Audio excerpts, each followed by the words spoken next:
नमस्कार दोस्तों। यूं तो मैंने सरोकार के लिए हजारों साक्षात्कार किए हैं, लेकिन आज हम आपकी मुलाकात एक ऐसी शख्सियत से कराने जा रहे हैं जो किसी परिचय की मोहताज नहीं है।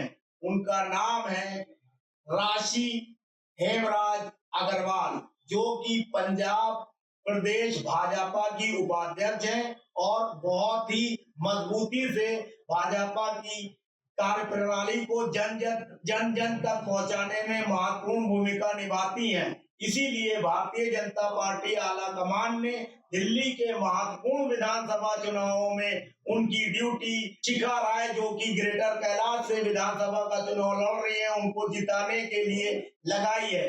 आइए बातचीत करते हैं राशि हेमराज अग्रवाल जी से और जानते हैं कि उनकी क्या रणनीति है। नमस्कार राशि जी, मैं सबसे पहले ये जानना चाहूंगा कि आप जो है पंजाब से चलकर जो है उत्तर प्रदेश दिल्ली में आई हैं, इसके पीछे क्या सोच है? आ गया है वो चुनकर जब यहाँ के किसी उपयुक्त नेता को जब पद की जिम्मेदारी देता है तो वो व्यक्ति कभी कभी आप देखते हैं कि वे पद के मोह में, सत्ता के मोह पाश में वो ये भूल जाता है कि मैं भारत माता की सेवा के लिए यहाँ, हमारे भारत राष्ट्र का ये हमारा सौभाग्य है कि नर का इंद्र नरेंद्र एक ऐसा पुत्र इस धरती का लाल हुआ और उसे जनमानस ने आप यहाँ के प्रधानमंत्री के रूप में उन्हें इस धरती माता की सेवा दी और आपने देखा है कि वे प्रधान सेवक बनकर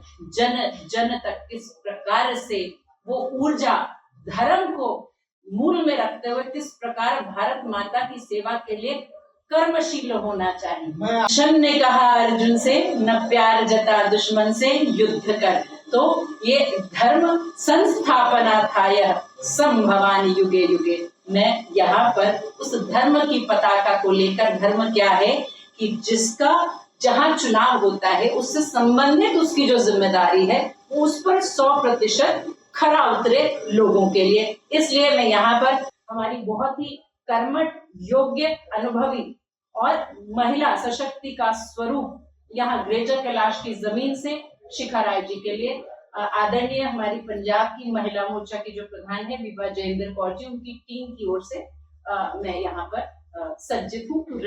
रण एक सवाल, प्रधानमंत्री नरेंद्र मोदी जी जो हैं तीसरी बार प्रधानमंत्री बने हैं, बावजूद इसके उनके प्रधानमंत्रित्व काल में 3 बार अरविंद केजरीवाल जैसा नकारा भ्रष्ट निकम्मा आदमी सत्तासीन हो जाता है दिल्ली में, इसको किस नजरिए से देखते हैं? देखिए, मैं थोड़ा आज का जो आपका ये साक्षात्कार है, मेरा जो मनोभाव थोड़ा धार्मिक रहता है। मैं जन जागरण की ये जो बेला है, ये इस समय मैं इस कार्यकाल को देखती हूँ, जन जन तक जब हम ये बतला पाए कि जो राम को लाया, लोग कहते हैं कि राम को कौन ला सकता है, वे स्वयं प्रभु हैं। तो मैं इसका हमेशा उत्तर देती हूँ कि जिसके मनोभाव, देखिए शबरी के भक्त के वश में है भगवान। शबरी का वो भक्ति का अतुल्य वो उसका सामर्थ्य था कि प्रभु बड़े बड़े ऋषि मुनि की कुटिया साथ ही वो, आप देखिए एक भील की बेटी वहां पर वो भक्ति के वश में प्रभु आए। तो ये व्यक्ति विशेष नर केसरी, नर का इंद्र, जब नरेंद्र आया उसने बतलाया कि किस प्रकार से भारत के उत्थान 2047 जब विकसित भारत का संकल्प है, उस संकल्प के लिए ये दिल्ली दिल है भारत का। तो मैं आपके चैनल के माध्यम से इस बार, मैंने कहा ना, जनता जनार्दन, बहुत बार ऐसा होता है कि हम जो मुद्दे हैं, जो हम अपनी प्रामाणिकता समय के साथ दिल्ली वालों को पता लगती है।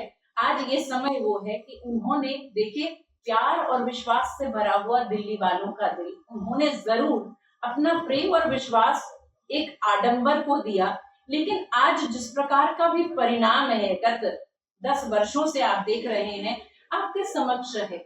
माँ जमुना रुदन कर रही है। आप देखिए जो नदी, हमारी वायु और हमारा, आप देखिए जितना भी हमारा भूमि है। मैं जितने भी दिवसों से यहाँ पर हूँ, अभी हम यहाँ पर भाई शिराज, हम यहाँ पर जिस इलाके में है प्रभा रखी है, और वहां पर मुझे बतलाया गया कि जो हमारे 3 समय के हमारे जो विधायक हैं सौरभ, उनका घर बिल्कुल उसके निकट है। और जिस प्रकार से वहां के लोग, आपका देखिए 8 प्रकार के मंत्रालयों को संभालने वाला 3 बार का विधायक और आपके पड़ोस में रहता है, यदि उसके खिलाफ जनसाधारण आकर एक इतनी बड़ी जनसभा रैली में 2-2.5 घंटे, हमारी जो प्रत्याशी थी वो भिन्न भिन्न अपनी जो मीटिंग्स ले रही हैं, देर हो गई थी। आप ये देखिए, जैसे जैसे समय बीता, मैंने वहां जनमानस का चेहरा और उनकी इंतजार में और तरोताजा देखा। वो रात की सूर्य भी अपनी रश्मियों के साथ अपने सुस्ताने चले गए, लेकिन मैंने लोगों का वो जो उत्साह देखा, उसका बहुत बड़ा कारण है कि ये लोग ये कहते कुछ हैं और करते कुछ हैं।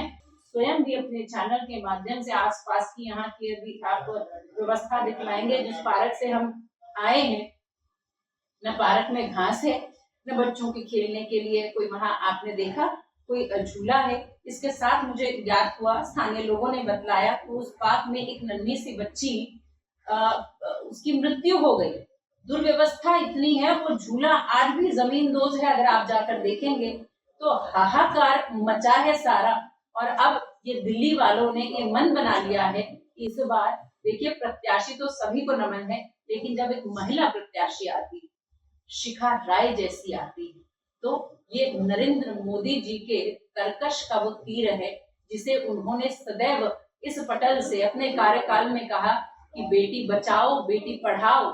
उसके पश्चात जब इस महिला को उन्होंने सशक्त किया, उस सशक्त करने की उनकी वो जो वाली कथनी और करनी में फर्क न करते हुए, जब इस प्रकार की महिला जो कि पढ़ी लिखी है, योग्य है, अनुभवी है, भिन्न भिन्न पदों से उन्होंने अपनी जिम्मेदारी निभाई हुई है, ऐसा अद्भुत संगम इस व्यक्तित्व में। और जब एक महिला किसी क्षेत्र विशेष की जिम्मेदारी लेती है, विधानसभा चुनाव है, विधायक बनकर आएंगी, तो उनके हृदय के भीतर का देखिए, योद्धा भी हैं, और मैं देखती हूँ उनके मन के भीतर की वो संवेदनशीलता जो माता की है, वो इस क्षेत्र विशेष को विशेष ऊर्जा देती है। आप जो है भारतीय जनता पार्टी से पहले आप कांग्रेस में थी, तो कौन सी ऐसी वजह हुई कि आपको जो है कांग्रेस छोड़ के भारतीय जनता पार्टी में आना पड़ा? और कांग्रेस में रहते हुए भी तो सत्य सनातन धर्म को आत्मसात करके उसकी विचारधारा को क्रियान्वित किया जा सकता है कि नहीं?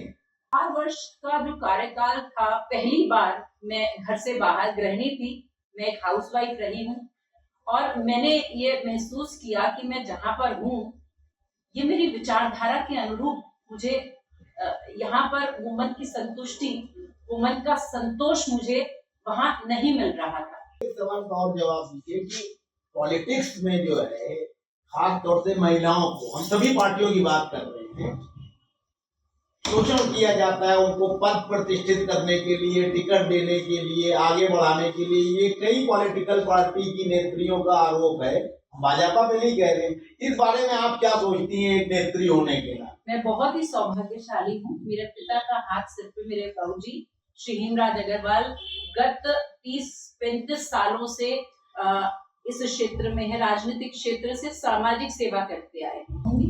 आज तक इस प्रकार का मेरा कोई अनुभव नहीं है, लेकिन सभी बहनों को एक बात बतलाऊं, सेवा मूल में है। माँ धन माँ धर, अपनी भारत माता से प्रेम है। यदि समर्पित भाव से, पूरी ईमानदारी निष्ठा के साथ यदि आप परिश्रम करती हैं, तो कोई ना त्रिलोक में, कोई त्रिलोकी का कोई, मैं समझती हूँ कि वो आपका मार्ग रोक नहीं सकता। कार्य करती हैं तो मार्ग यूं खुलते हैं, मार्ग ऐसे खुलते हैं जैसे आपने देखा है ना, कीचड़ में कमल की पंखुड़ियां खिलती हैं। आप ये बताएं, आपके हिसाब से दिल्ली में जो है कितनी सीटें भारतीय जनता पार्टी की आ जाएंगी? कुछ आपको अनुमान है? अपने नेताओं से भी बात करती है? भाजपा, केवल भाजपा, केवल भाजपा। कीचड़ इतना हो गया है, अब कमल का प्राकट्य असंभव है उसको रोकना। एक आखिरी सवाल, भारतीय जनता पार्टी की नेत्री और उसकी प्रशंसक होने के नाते आप दिल्ली की जनता से क्या कहना चाहेंगी, क्या अपील करना चाहेंगी, इस विधानसभा क्षेत्र से भी और पूरे दिल्ली? मेरे प्यारे दिल्ली वासियों, आप सबको बतलाना चाहती हूँ कि भारत का दिल है दिल्ली, और दिल्ली दिल वालों की है। इस बार इसे बेदिलों के हाथ में न दीजिएगा। ये बड़ा विशेष समय है। ये गत 10 वर्ष आप तो प्रेम से भरे हुए हैं, आपने अपने प्रेम और विश्वास को दिया, लेकिन आज आपके समक्ष जो आपके विश्वास के साथ जो बुरा व्यवहार हुआ आप सभी के समक्ष है। तो ये समय है, कुछ धोखा आपके साथ जो धोखा दिया है, कुछ जो केवल जिन्होंने सत्ता का स्वयं तक निहित रखकर जिन्होंने यहाँ पर आप सबके विश्वास के साथ जो उन्होंने धोखाधड़ी की है, ये जो जिस प्रकार से भी कुशासन है चहुं ओर, यहाँ की नदी नाले हैं, यहाँ की हवा है, यहाँ का प्रशासन है, जिस प्रकार से महिलाओं का यहाँ पर आप स्वाति मालीवाल भूल ना जाए, हर बात पे ये कहते हो तुम कि तू क्या है, यही कहो कि अंदाजे गुफ्तगू क्या है। महिला अपमान का सबसे बड़ा उत्तर देने के लिए हमारी जितनी भी महिला प्रत्याशी हैं, विशेष मैं महिला मोर्चा से हूँ, मैं आप सभी को कहूंगी, महिलाओं को उनके कमल के चिन्ह पर आप अपना विश्वास दिखा के महिलाओं को इस बार आप पुष्ट कीजिए, सशक्त कीजिए, अपनी सेवा दीजिए। और जहां पर एक तरफ ये कमल खिलाने के क्षेत्र में आपकी सेवा होगी, वहीं जिन्होंने एक सशक्त महिला के ऊपर थप्पड़ मार के ऐसा जघन्य अपराध किया, उन्हें अपने उसका अपराध भी उन्हें उसका भोग मिले। जय हिंद, जय श्री राम।